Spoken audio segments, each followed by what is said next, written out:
एक बार कुछ संतों की टोली तीर्थ यात्रा पर जा रही थी। बहुत ध्यान से सुनिएगा। तो प्राचीन काल में ऐसा होता था, अब तो नहीं होता। अब तो साधन भी इतने हो गए कि एक दिन में ही पहुंच जाते हैं। पहले जब साधन नहीं थे तो संत जन क्या टोली बना के चलते थे और रात में जिस नगर में पहुंचते थे उस नगर के किसी वैष्णव परिवार में जाके कहते, भैया हम इतनी मूर्ति हैं, हमारी व्यवस्था कर दो। तो वैष्णव परिवार स्वयं बाहर सो जाते थे, लेकिन संतों को रहने की, खाने की सब व्यवस्था करते थे। प्राचीन भारत में कोई मना भी नहीं करता था। आप लोग कभी पुराने, अब बंबई आदि में तो बच्चे नहीं होंगे, पुरानी जगह पर जब जाओ, पुराने किसी गांव में जाओगे तो आपको एक चीज दिखेगी, घरों के बाहर बैठने के ऐसे चबूतरे बने होते हैं। क्यों? कोई राहगर जा रहा हो तो वो बैठ जाए। घरों के बाहर नल लगे होते हैं कि वो जलपान कर लें, थोड़ी देर थक गए हो तो सो जाएं। पहले होता था, अब नहीं होता। अब तो घर के बाहर गाड़ी खड़ी कर दो, ए भैया नो पार्किंग, और बाहर ही लिखा रहता कुत्ते से सावधान, बैठना नहीं यहां पे, तुम्हारे रुकने के लिए नहीं है, जाओ चलते बनो। अतिथि देवो भव पहले था, अब नहीं है। अब नहीं, अब तो जिसको हम बुलाएं वो अतिथि है, उसकी सेवा करते हैं। और प्राचीन भाव खत्म हो गया। भगवान की हम पर इतनी कृपा है कि हमारे यहाँ तो मिलने वाले आते हैं, वो अतिथि नहीं है, किसी को हम जानते नहीं, बिना जाने ही आते हैं, फिर भी सबकी सेवा हो जाती है। अतिथि देवो भव, ये बात हमारे शास्त्रों में कही गई। इसका मतलब क्या है कि अतिथि को देवता के समान मान के उसकी सेवा करो, उससे भी ठाकुर जी प्रसन्न होते हैं। पर आजकल अतिथि है ही नहीं। हम लोग जिसे चाहते हैं उसे अतिथि मान करके बुलाते हैं। अतिथि वो नहीं, अतिथि वो जिसकी कोई तिथि ना हो आने की, जिसको हम जानते भी ना वो आ जाए। उसमें यह भी है कि क्राइम इतना बढ़ गया कि अब धीरे धीरे लोगों ने बंद कर दिया। तो संतों की टोली तीर्थ यात्रा पर जा रही थी। तभी एक नगर में पहुंचे तो नगर में पूछना चाहते थे किसी से कि भाई यहां कोई वैष्णव है तो बताओ, पर सब नगर के लोग सो चुके थे, कोई नहीं मिला। तो ढूंढते ढूंढते उन्होंने क्या देखा, एक सुंदर भवन, उस भवन के बाहर तुलसी का पौधा, भवन की दहली पर बढ़िया गोबर लिपा हुआ है, गौशाला है छोटी सी घर में ही। ये सब देख करके संत जन समझ गए कि निश्चित कोई वैष्णव का घर है। जाकर के द्वार खटखटाया, सीताराम सीताराम कीर्तन करने लगे। तभी एक युवती निकल करके आई और संतों को देख करके वो बड़ी प्रसन्न हो गई, चरणों में प्रणाम किया। मुखिया थे, उन्होंने कहा बेटी हम 50 मूर्ति हैं, हमारी व्यवस्था हो जाएगी। वो तो इतनी प्रसन्न हो गई, महाराज मेरा सौभाग्य कि आप ये सेवा मुझे दे रहे हैं। तुरंत व्यवस्था करने लगी, सबके लिए गद्दा ले आई, सबके लिए व्यवस्थाएं करने लगी। लेकिन करते करते थोड़ी सी रो रही थी, तो जो संत थे वो पहचान गए कि कुछ गड़बड़ है। उन्होंने बुलाया, इधर आओ, क्या बात है? बोले महाराज मैं एक बात छुपा रही हूं आपसे। संत बोले क्या? मैं एक वैश्या हूं और मेरे घर का जितना भी सामग्री है वो सब आपके प्रयोग की नहीं है, लेकिन मैं चाहती हूं कि मैं सेवा करूं। और मैं ये भी सोच रही हूं कहीं मैं पाप तो नहीं कर रही, क्योंकि मेरे यहां का तो सब अपवित्र है। महाराज मैंने जीवन में गुरु की बहुत खोज की, आज तक नहीं मिले। शायद ठाकुर जी ने आपको मेरे गुरु रूप में भेजा। संभवतः मैं आपके सामने बैठने योग्य भी नहीं हूं, आपके स्पर्श के योग्य भी नहीं हूं, आपके देखने योग्य भी नहीं हूं, लेकिन फिर भी क्या मेरी गति कभी नहीं हो पाएगी? मैं जो करती हूं ये मैंने स्वाभाविक रूप से तो नहीं किया था, और मैं अब चाहती हूं कि मैं सब त्याग दूं, सब छोड़ दूं। क्या मुझे ठाकुर जी कभी स्वीकार नहीं करेंगे? संत के सामने तो द्वंद्व जैसा आ गया, क्योंकि बाकी के सब संत जो थे वो तो सब खड़े हो गए और महाराज जी चलो चलो चलो, यहाँ 1 मिनट नहीं रुकना, यहाँ बैठना ही नहीं है, इसके यहाँ रुकना, इसको जब तक हमारे सामने रहेगी पाप बढ़ता रहेगा, आदि आदि बोलने लगे सब। लेकिन जो मुखिया महात्मा थे उन्होंने कहा जिसको जाना है वो चला जाए, हम तो यहीं रुकेंगे। लेकिन बिटिया तुझे मेरा एक बात माननी पड़ेगी। बोले क्या? बोले आज तक तैने जितना कमाया, एक फूटी कौड़ी से लेकर के इस घर तक, इन सबको विक्रय कर दे और इन सबको बेच करके जितना धन बने, उस धन से एक ठाकुर जी का सुंदर स्वर्ण मुकुट तैयार करवा।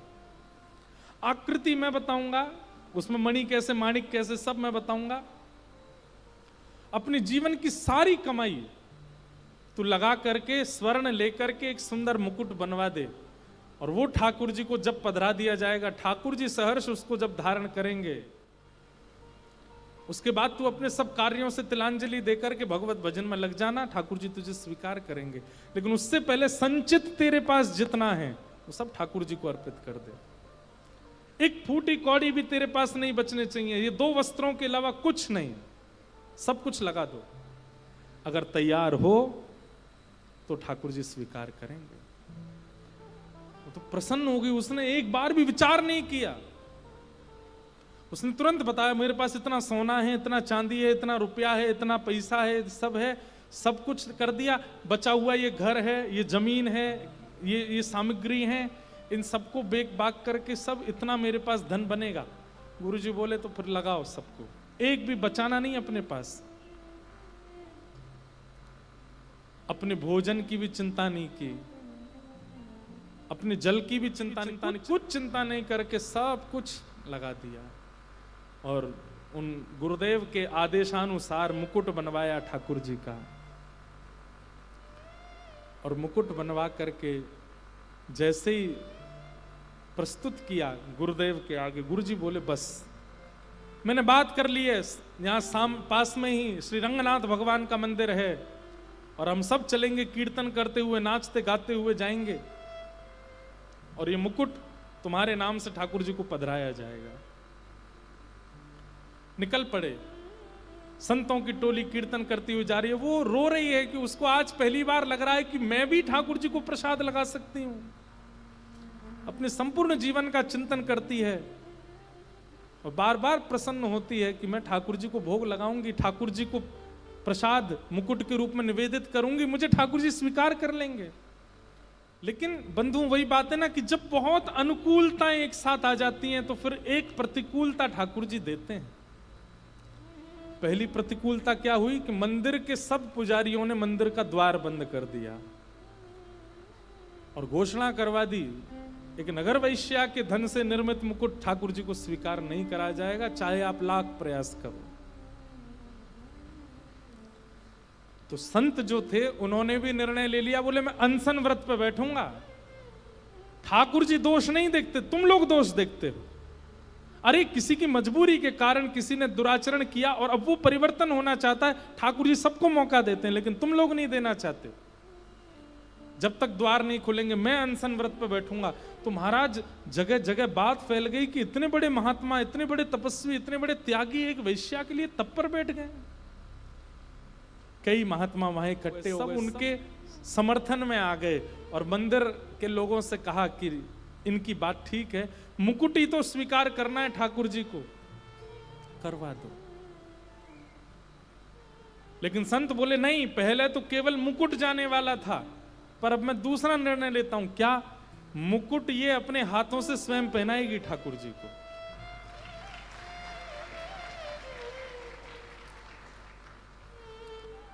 मंदिर के लोग बोले इसकी स्वीकृति हम नहीं देंगे। तो फिर और विवाद हुआ, सब विवाद, बहुत दिन तक विवाद चलता रहा। फिर इसकी भी स्वीकृति हो गई कि ये मंदिर में जाकर के मुकुट पहनाएगी। जैसे ही मुकुट धारण कराने की स्वीकृति, वो इतनी प्रसन्न है चित्त से, लेकिन उसी समय उसकी रजस्वला अवस्था प्रारंभ हो गई और वो मंदिर में नहीं जा सकती। उस समय अभी तक तो वो महात्मा लड़ रहे थे सबसे, लेकिन आज वो महात्मा ठाकुर जी के आगे रोने लगे। बोले ठाकुर जी आप कितने निष्ठुर बन जाते हो, किसी व्यक्ति को स्वीकार करने की उम्मीद ही क्यों जगाते हो जब नहीं करना होता आपको। तो वो वैश्या थी तो उसके घर संतों को भेजा क्यों, और भेजा तो फिर उसके चित्त में सबकी त्याग की भावना प्रकट क्यों करवाई? और सब त्याग करवा करके जब मुकुट बनवा दिया तो फिर मुकुट ला करके यहाँ द्वार बंद क्यों करवा दिए? और जब द्वार बंद किए थे तो बंद ही रहने देते। इन ब्राह्मणों के चित्त में क्यों इच्छा प्रकट करवा दी? ठीक है, मंदिर में पधराने दो। फिर मैंने इच्छा प्रकट की कि वो पधराएगी, तो आपने उसको रजस्वला कर दिया। वो महात्मा बोले, बिटिया, मैं आज तक तो ये मानता आया था कि एक संत की वाणी और एक वैष्णव चाह जाए तो ठाकुर जी सब स्वीकार करेंगे, पर आज मैं ये कह रहा हूं कि तेरा दुर्भाग्य है कि ठाकुर जी तुझे स्वीकार नहीं कर रहे। वो रोती रोती द्वार पर बैठ गई और बैठी बैठी बोली, मेरा मुकुट भीतर पहुंच जाए, मैं कुछ दिन बाद दर्शन कर लूंगी, मैं उसमें राजी हूं, पर आप ले जाओ मुकुट, मेरे हाथ से नहीं पहने, मैं तो इस योग के लायक समझ ही नहीं रही हूं खुद को, आप ले जाओ। महात्मा मुकुट लेकर के ब्राह्मणों के साथ वेद ध्वनि करते हुए भीतर वो बाहर ही नाच रही है कि आज मेरा सर्वस्व ठाकुर जी अपने सिर पर धारण करेंगे। जैसे ही मुख्य मंदिर में गर्भगृह में प्रवेश करने लगे, अपने आप ठाकुर जी के कपाट बंद हो गए। महात्मा बोले, कौन पुजारी है भीतर? बोले, भीतर तो कोई भी नहीं है। फिर कपाट कैसे बंद हुए? ठाकुर जी ने भीतर से स्वर प्रकट किया, बोले, मुकुट तो उसी के हाथों से पहनूंगा मैं, लेके आओ। ये दृश्य देख करके सबके नेत्र सजल हो गए। नियम होते हैं बंधुओं, पवित्रता का ध्यान हमको रखना चाहिए, लेकिन अगर ठाकुर जी रीझ जाए ना तो सारी बेड़ियां तोड़वा देते हैं। महात्मा दौड़ते दौड़ते बाहर आए, आकर के उस वैश्या को सिर पर हाथ रखा, बोले, देवी, मैंने अभी थोड़ी देर कहा कि तू दुर्भाग्यशाली है, पर अब कह रहा हूं तुझसे बड़ा सौभाग्यशाली कोई नहीं, स्वयं ठाकुर जी पुकार रहे हैं भीतर। और वो रजस्वला अवस्था में एक वैश्या भीतर प्रवेश करती है। जैसे ही गर्भगृह में प्रवेश करती है, ठाकुर जी बोले, ठाकुर जी स्वीकार करे, ये तक तो ठीक था, पर देखते देखते सबके सामने ठाकुर जी ने अपना सिर नीचे किया और उसके हाथों से मुकुट धारण करवाया। और मुकुट धारण करते ही वो बाहर निकल करके आई और ठाकुर जी के शीश पर अपनी संपूर्ण व्यवस्था अर्पित करके वहीं प्राण त्याग दिए, ठाकुर जी में विलीन हो गए। ठाकुर जी जब स्वीकार कर लेते हैं ना, ये सारी बेड़ियां, ये सारी बंधन, चाहे वो पवित्रता का हो, चाहे वो जातियों का हो, चाहे वो बड़े छोटे का हो, चाहे वो सूतक पातक का हो, चाहे वो सोवर का हो, ये सब होते हैं, पर आप इनका उल्लंघन मत करो। ठाकुर जी आपके प्रेम से प्रसन्न होकर खुद उल्लंघन करवाएंगे, उसकी प्रतीक्षा करो।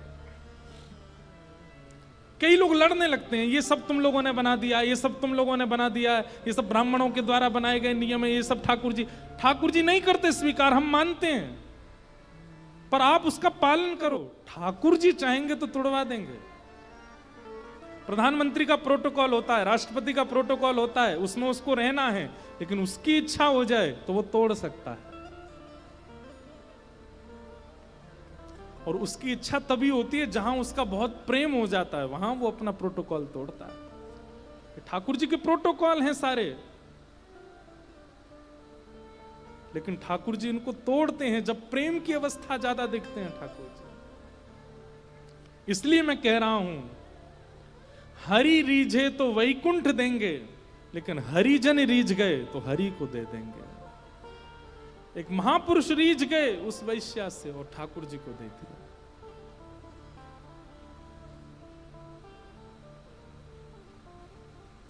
ऐसी ठाकुर जी की लीला है, ऐसी ठाकुर जी की कृपा है।